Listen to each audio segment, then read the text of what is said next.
meesa muuqaalkani waa hubaal inaad wax badan ka faa'iideyso. boos wasiyatul qaaliq baa ku soo wacus.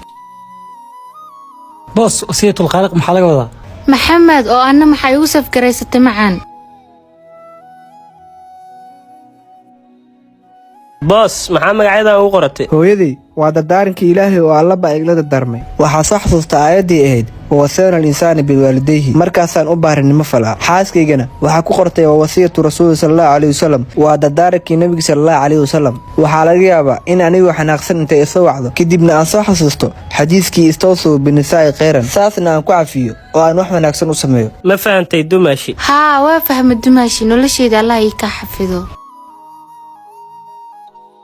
nuxurka muuqaalkani waa hooyada baar u noqo hadii ay ku nooshahay Ilaahay baa kala dardaarmay xaaskaagana u naxariiso rasuulka sallallahu alayhi wasallam baa kala dardaarmay ciwaankana follow ii soo dhig hadii uu fiideo ka cajab geliyay si aad muuqaaladeena ula socotid mar waliba muuqaalkani inoo sheer gareey si uu meel dheer u gaaro.